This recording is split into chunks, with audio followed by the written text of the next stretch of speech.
United 232 Heavy, if you can't make the airport, sir, there is an interstate that runs north to south at the east side of the airport. It's a 4-lane interstate. We're just passing it right now. We're going to try for the airport. You shouldn't be able to fly the airplane. The odds of it happening are 1 billion to 1, and the odds of getting it on the ground are impossible. It was actually en route to the airport where they started talking about the number of souls on board and that he had lost one engine that I realized that it was a wide-body aircraft. While our runways are long enough to accommodate aircraft that size, it's very unusual to see an airplane that size in Sioux City. In the past, we had heard the code 3s, the code 2s, you know, those type of things, and nothing ever came of it. So, of course, you don't think, once again, nothing's going to happen. United 232 Heavy, winds currently 360, 360 and 11. You're clear to land on any runway. As we watched him approach the airport, he was wheels down, wings were level. We were going to be home by supper time. How long is it? 6,600 feet, and the equipment is coming on. Left.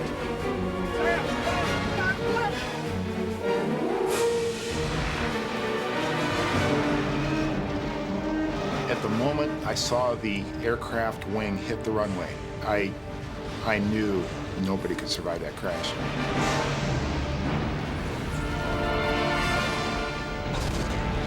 I remember standing in the ambulance entrance with the medical examiner, and our thought was, could anybody have lived through this?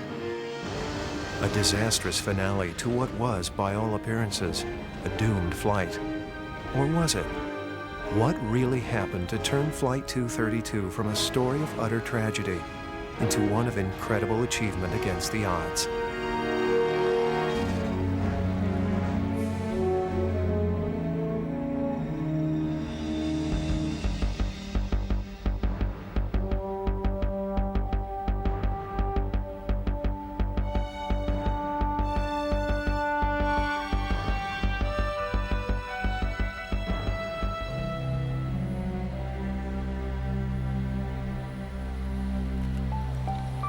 Al Haynes is a retired United Airlines pilot, but Al flies more today than ever, going from city to city throughout the country and even overseas, speaking to business and civic groups. His subject? The crash of Flight 232. It's something he's an expert on. Al was a survivor of the crash. He was also the pilot. Thank you very much. Thank you. What I would like to do this afternoon is simply tell you a story. It's a story of how 5 factors that affect our lives one way or another almost every day. It's how they came together in a rather unique way to allow us to have survivors from what you saw should have been a totally non-survivable crash.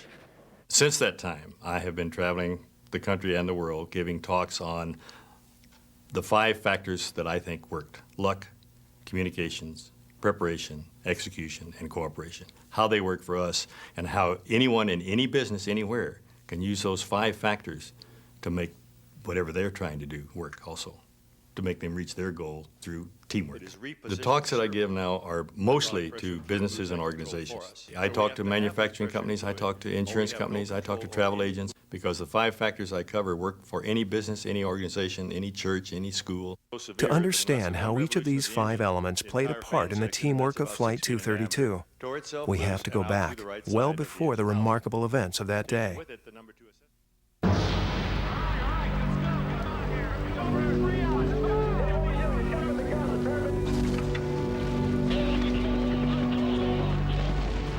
Sioux Gateway Airport in Sioux City, Iowa. But this is May of 1988, a full year prior to the crash of Flight 232. Emergency planners are staging a full-scale training simulation with multiple casualties, realistic to the last detail, even to using local high school students as pretend disaster victims. It was just about a year prior to the accident. We had done a simulation at the Sioux Gateway Airport involving just over 100 passengers. Gary Brown is the director of Woodbury County Disaster and Emergency Services. It's primarily just a regional airport. Sioux Gateway Airport pretty much handles just light commercial traffic, some private aviation, and it also has a 185th Tactical Fighter Squadron, an Air Force base, co-located on the same airport. It's several thousand acres, and several of those acres are used for agricultural production to grow corn and soybeans on. Helps generate revenue for the airport. The chances of an emergency landing of a DC-10 at Sioux Gateway Airport was really not in our plans. Nevertheless, as part of their strategy, Gary encourages the community to plan and practice for disasters involving larger aircraft carrying over 150 passengers. The rationale? If they can handle a disaster involving a larger plane, it will dramatically improve their capability for lesser catastrophes. Emergency planning or crisis planning for most communities, I think, is pretty routine. But few communities, I believe, few businesses or industries really look at the net results of that and look at what could be done to improve on the process. But not everyone sees the new way of planning for emergencies as necessary. Some in the medical community, like Judy Glover, came on board reluctantly. One of the requirements of the Joint Commission on Accreditation of Healthcare Organizations was that we practice disaster drills. And quite honestly, we probably all thought it was a pain in the rear. I guess, you know, when you're going through the drill, it's more of a pain because you're thinking, we have all these patients, we have all these things to do, we don't have time for this. Later, emergency planning teams go over the results of their simulation. While some of the initial reluctance to work together has been overcome, other problems emerge. When we did the after-action review, when we looked back at that exercise that we had done, what we learned was there was a need for better communications. There was a need for us to work closely together as a team. We learned that the more we trained together, the more we worked together, the more we planned together, the simpler things would become. And the team must confront another, more serious problem. Evacuation times for victims in the simulation are too long. From beginning of drill to last victim in care, it has taken over 4 hours, far beyond the desired golden hour. The golden hour is if you can get a patient from the point of injury to the hospital or to the medical care that they need within that first hour, their chances of survival are much, much higher. Preparation is being ready for the possible, but Gary and the emergency planners in Sioux City have gone beyond this to be prepared for the impossible. And I don't think it's a matter of if it's going to happen to you. I think it's when it's going to happen to you.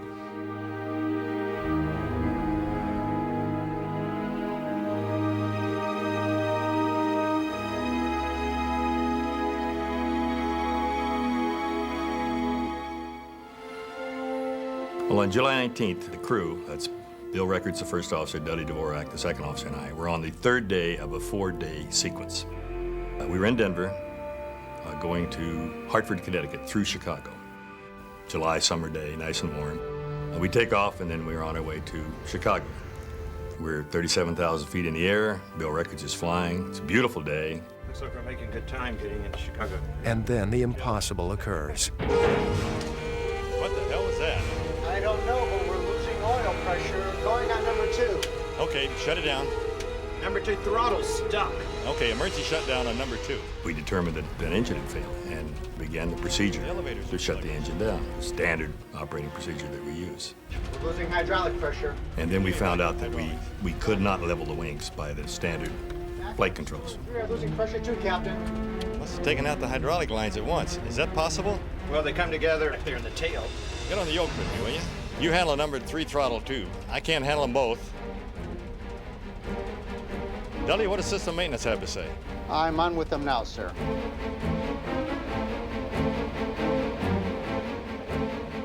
What Captain Haynes and his crew do not know is that due to a minute flaw, a 3-foot titanium disc in the number 2 engine has suddenly disintegrated.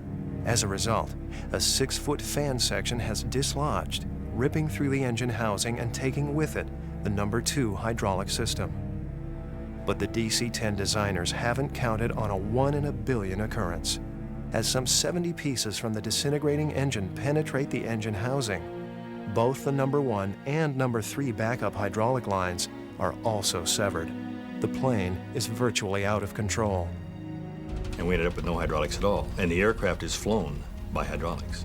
You can't fly the airplane. There's no way to fly it. There's no procedure for flying it because it can't be flown. Luck.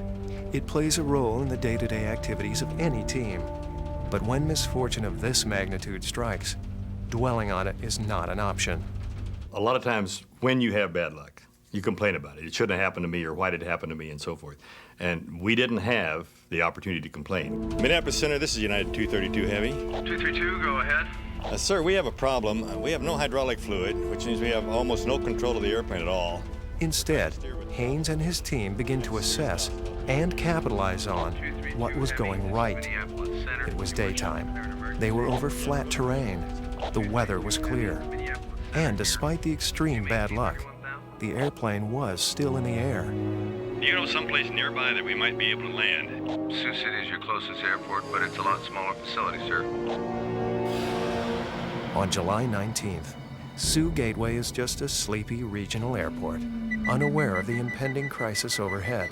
Sioux City. Sioux City, this is Minneapolis Center. Go ahead. I have an emergency for you. I have a United... Although he was only one of the air controllers involved, Mark Zelezinski reenacts what transpired that day. Okay, so again, understand it's a United 232 Heavy, confirming it's a Heavy. Understand the DC-10. Roger, standing by. When the captain came over to us and indicated their situation and that they had very little control of the aircraft, we realized at that point that we had a very serious situation on our hands. Attention in the station, we have an alert 2. We proceeded to the airport, normal response, normal contingency of emergency vehicles. Even at that point, I don't think anybody involved in our system really expected what was going to happen and what was going to take place at our airport. This doesn't happen in our community. But as the information came, the situation began to grow and became very obvious that it was much more serious than a routine emergency. Of all the airports that Flight 232 could have been routed to, it is Sioux City, where disaster preparedness teams are now the equal of most major airports. Finally, some good luck.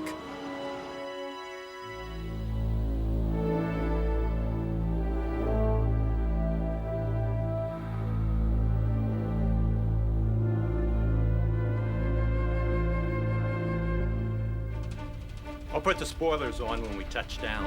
Okay, then you come on the brakes with me, Bill. Cooperation under such circumstances requires each team member to contribute their best ideas, regardless of seniority or rank. When you have something go wrong, everyone has to work together. Teamwork is the whole idea, and cooperation is very important. The crew has got to work together. In our case, everybody made suggestions of what to do. Here's a situation that none of us had faced before, and so all three of us were making suggestions as to what to do and how to handle a situation. Yes, sir. I need you to do a head count in the cabin for me. Yes, sir. 232, this is systems maintenance. Turn to page I-63. I'm looking at I-63. There's a section on losing hydraulics 1 and 2, and a section on losing 1 and 3, and even 2 and 3, but there's nothing on losing all 3. Suddenly, cooperation takes on additional significance, since the team will basically have to make up how to fly an almost completely disabled airplane. In the absence of any rules or documentation, they are on their own. Such cooperation in the cockpit hasn't always been the rule in the airline industry. Cooperation really didn't exist. The captain, in previous time, made all the decisions. You didn't question his authority. He was the one in charge. He just made all the decisions. And if something went wrong, then he was the manager and controlled how everything was done. And no one else usually had much input. Cruise power. Niner 30 reporting sharp at the 0218 Zebra, 19,000 on the top. United realized that this is wrong. We had an awful lot of experience in cockpits and of airplanes and outside the cockpit. And it was to teach the crew how to work together as a team to find any answer to the problem, not just for one individual to do it, because that one individual could be wrong. So they brought into the training program in 1980 what they call Command Leadership Resource Management, teaching everyone to work together, get the information wherever you can, to come up with a solution to the problem, both inside the cockpit and outside the cockpit. Yes? Yes. I'm a United training check pilot. Is there anything I can do? While all this was going on, the flight attendant advised us that we had a training check airman in the back. Now, a training check airman is a pilot who trains or teaches the subject. He teaches the aircraft. Under the old concept of the captain's in charge, he would not have said a word. But now he says, because of this teamwork, maybe I can be some assistance. Captain, I'm a DC-10 check pilot, Denny Fitch. Can I help? Are we glad to see you? And he says, is there anything I can do to help? We suggested that he take the throttles and help us out there. Take over the throttles. We're trying to go straight, but we're not having much luck because we couldn't move the throttles together. But now we have an extra set of hands in the cockpit, and he can put one hand on each throttle and move them together. Let's start this sucker down a little bit. Now, how do we get the gear down? Anybody got any ideas? Well, they can free fall. We'd have to alternate gear. That is, if we can get the doors down. I'll tell you one thing. We didn't do this on my last proficiency check. But if the team works together, no one is actually in charge giving orders. Everyone submits their ideas. Cooperation has been raised to such a high level that in the full transcript of the flight, there is not a single record of a traditional order being given by Captain Haynes or any of the other team members. All units respond. All units respond to Sioux Gateway 3. On the ground in Sioux City, a massive cooperative effort is also underway.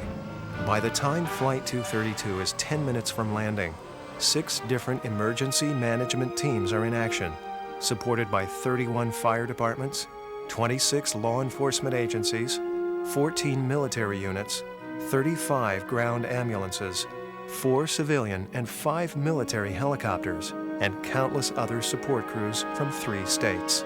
We brought over 300 agencies together at the Sioux Gateway Airport to deal with this crash. We brought 80 pieces of emergency equipment from 40 communities together. You don't do that without cooperation.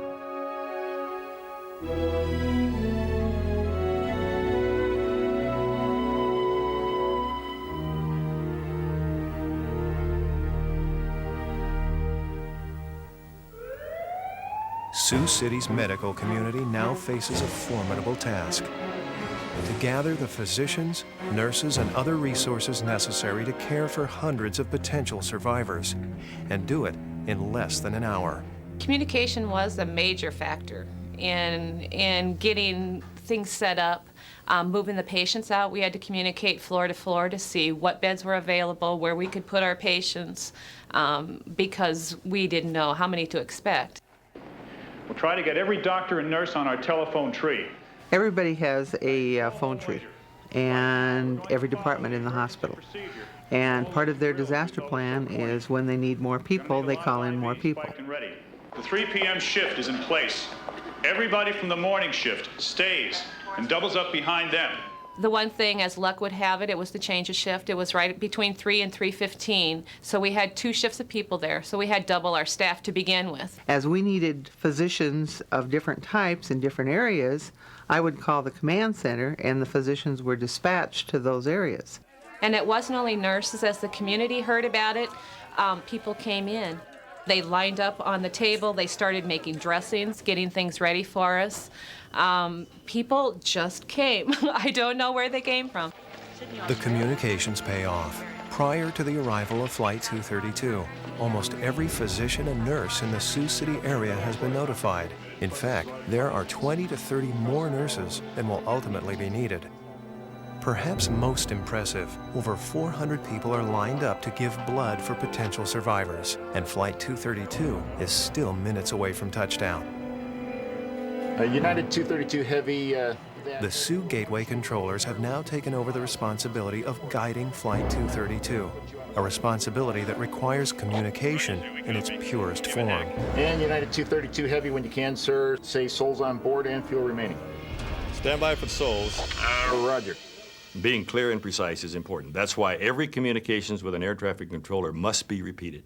He will tell you to do something, you tell him you're going to do it. And that has to be done that way. And in a crisis, most important of all is staying calm. This is Sioux City Tower to all rescue units. We have an alert 3. I say again, we are declaring an alert 3. Never did that young man get excited. Never did he raise his voice. He was so calm, which is so important, that he kept us calm. Because if you panic, you start to shout. And if you start shouting at each other, no one's getting anything done. You can't concentrate. You get upset. Through the use of communication, something remarkable has happened. The team on board Flight 232 has expanded to include new team members.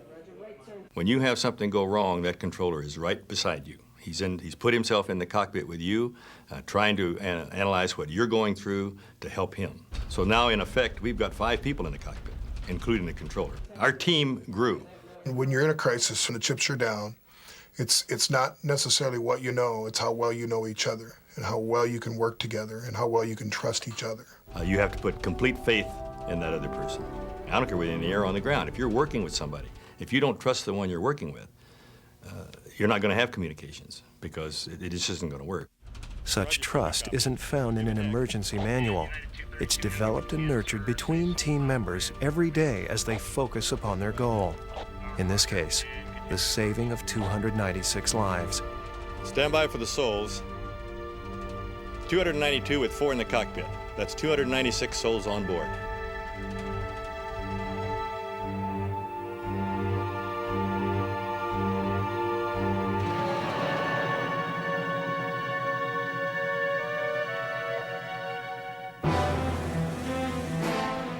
As we watched him approach the airport, he was wheels down, wings were level.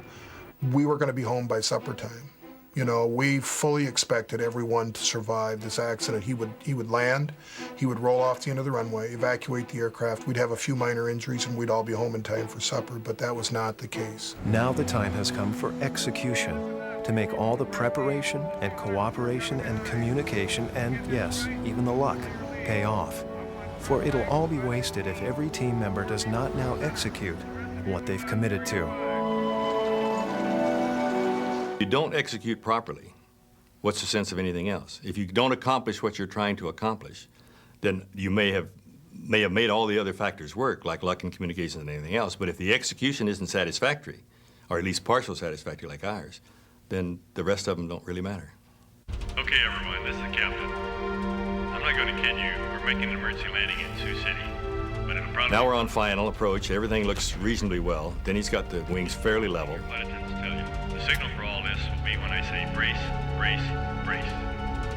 Good luck. We're starting down a little bit now. Let's hear the wind one more time. 010 at 1-1, and there is a runway that's closed. That's closed, sir. That could probably work, too. It runs northeast to southwest. We're pretty well lined up on this one. How long is it? 6,600 feet. 6,600 feet. And the equipment is coming on. Despite the loss of all normal means of control, teams in the cockpit and the tower have managed to bring Flight 232 onto its glide path, except that its rate of descent is too high, and it's going almost twice as fast as normal. At the end of the runway, it's just a wide open field. So length won't be a problem. Left. I'm trying. What's the right? Left, left, left, left, left! The nose dropped just prior to landing. We added power to bring the nose up. It didn't work. It brought the left wing up instead and caused us to strike the ground in a bank angle rather than level flight. I saw the aircraft wing hit the runway. Watched the aircraft come up on its nose, spin over on top, slide across the runway. The aircraft was coming apart and it was just a deafening noise in the air. It sounded like a freight train coming down the tracks. I'd never seen anything so horrific in my entire life. The plane has broken into 15,000 pieces, some later found as far as 50 miles away, leaving a swath of charred runway and strewed bits of people's lives over an area the size of 3 football fields. Despite their doubts about survivors, fire, rescue, and emergency medical teams immediately put their plan into action. Once the aircraft came to rest in front of us, we knew we had to go out, we had to check. We planned, we practiced, and we let them go out there and do their job. Ground command, this is Red Dog. We can't get near the fire yet. We see bodies in the debris and we have to check them. As they have practiced in countless drills, rescue teams move cautiously through the wreckage, watchful for bodies hidden among the debris. The medics are coming right behind us. And then the miracles begin. People starting to get up and walk and come towards us. I couldn't imagine these were survivors out of the aircraft. I just couldn't imagine they were. Then we started seeing more and more. My God, we've got survivors! We've got survivors! No one knows whether the passengers have stumbled or been thrown into the cornfields. But it is another stroke of luck, as the tall corn stalks have protected them from the fire and explosions. Ground command, get the medics out here right away! There may be more of them! Once we realized we had survivors, the first objective was to take the most critical to the hospital first. Then the less serious and eventually the walking wounded. As emergency medical teams evacuate the survivors to the 2 local medical facilities, the planning and preparation come into play again. Doctors closed their offices and brought their nursing staff with them to the hospital. We had a lot of people call us and say, what can we do to help you? I was very, very impressed when I look around and saw all the different people, all of the different disciplines were all there working together. It didn't matter who you were. You knew what to do and you did it. From the dire early predictions of no survivors, the outcome has been quite different. Of the 296 people on board Flight 232, there are 196 survivors. 12 will later die of their injuries. The practice times that they had, it took about 4 hours for them to get from the scenes to the hospitals. And in this incident, when it was an actual disaster, it was 45 minutes. Despite high injuries, this incredible response will account for the high survival rate among the hospitalized. The National Transportation Safety Board today says there's 40 people alive because of that. Had those patients that we took to the hospital had to wait the 3 or 4 hours, 40 of those patients would not have survived their injuries. Few teams will face a crisis of the magnitude of Flight 232. Nevertheless, there is a lesson in the story of Flight 232 for anyone who has ever been part of a team. It's my opinion that you could take a snapshot of any organization, whether that's the largest business in the world or the smallest community in Iowa. Take a snapshot and look at what's going on a daily basis within that organization or that community, and that's going to tell you whether or not they will survive and come out on the other end of a crisis in good shape.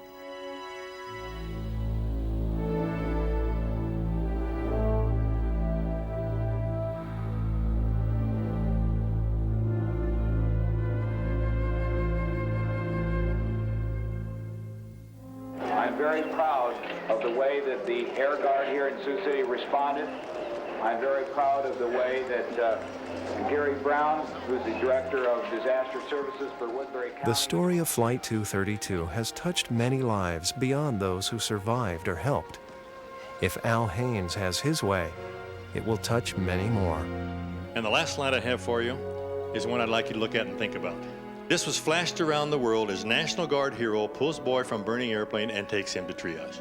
But look at this the way we of 232 in Sioux City look at it. Instead of the one man standing there, we see at least 1,000 people who drilled and trained and worked very hard and responded to make this thing come out the way it did. Al Haynes has dedicated his life to sharing a simple message, that the teamwork so abundant in the story of Flight 232 is available to all of us. And I do it because I think it's the reason I survived. I had a real difficult time, and why did I survive this crash? Why was I allowed to survive? And after a lot of therapy and a lot of discussions with psychiatrists and psychologists and so forth, we all came to the conclusion that this is why I survived, to do this. It has now become, I don't know, a quest, I guess, is to get this word out. But it's something I feel I have to do.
No, that's the steering the airplane. Okay, okay. Go ahead, help. Don't worry about it. Tell me what you want. I'll help you. Right, code 1, put 2 up. Sioux City got an emergency for you. All right. I got a United aircraft coming in, lost number 2 engine, having a hard time controlling the aircraft right now. He's at a 29,000 right now and descending to Sioux City right now. He's to your VOR, but he wants the equipment standing by right now. Radar contact. Okay, so you know we have almost no controllability. Very little elevator and almost no aileron. We're controlling the turns by power. I don't think we can turn right, but I think we can only make left turns. Well, we're starting a little bit of a left turn right now. I mean, we can only turn right. We can't turn left. United 232 Heavy, understand, sir. You can only make right turns? That's affirmative. 232 Heavy, safe souls on board and fuel remaining. We have 37.6 fuel and we're counting the souls. Roger. United 232 Heavy, Sioux City. We have no hydraulic fluid, which means we have no elevator control, almost none, and very little aileron control. I have serious doubts about making the airport. Have you got someplace near there that we might be able to ditch? Unless you get control of this airplane, we're going to put it down wherever it happens to be. United 232 Heavy, roger. Stand by 1. We need some elevator control, and I don't know how to get it. We have no hydraulic control. We're going to go to Sioux City, and we're going to try and put it into Sioux City, Iowa. Yeah. It's going to be tough. It's going to be rough. So we're going to evacuate for sure. We are. Well, we're going to have the gear down. Yeah. And if we can keep the airplane on the ground and stop standing up, give it a second or two before you evacuate. What's going to be the...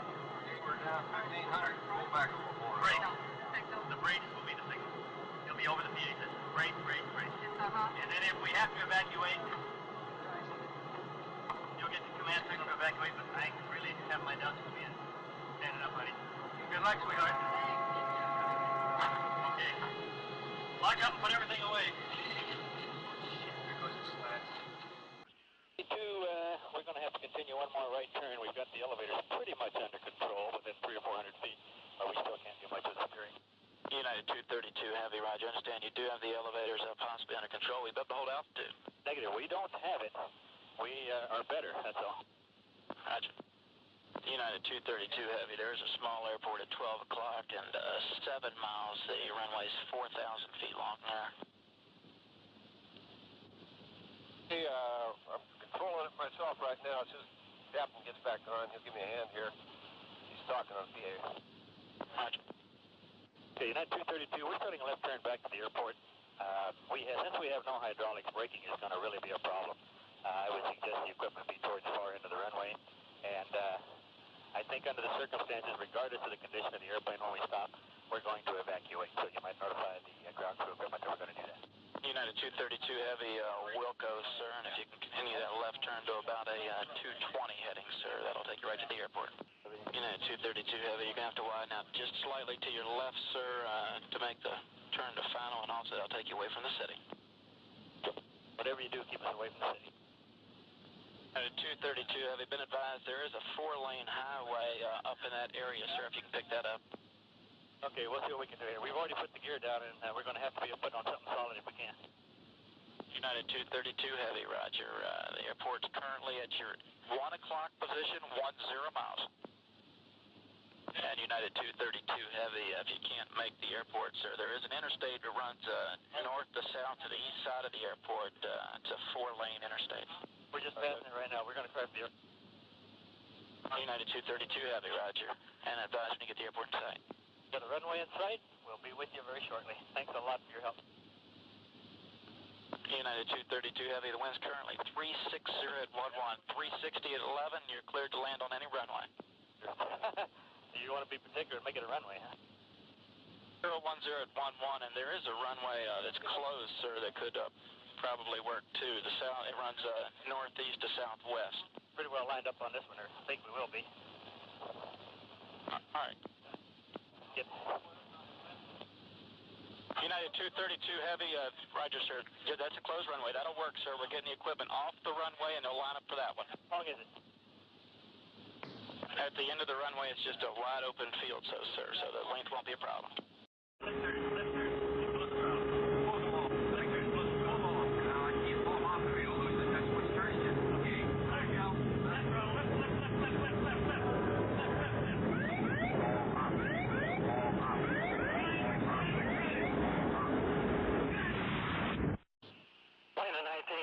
coming down real fast down the south end. Okay, all right, stand by. He's on fire. Down.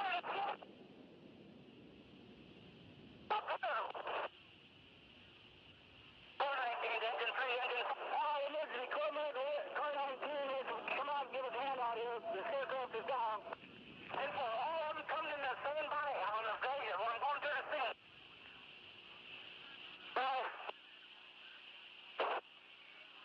Go ahead. Well, but what situation out there?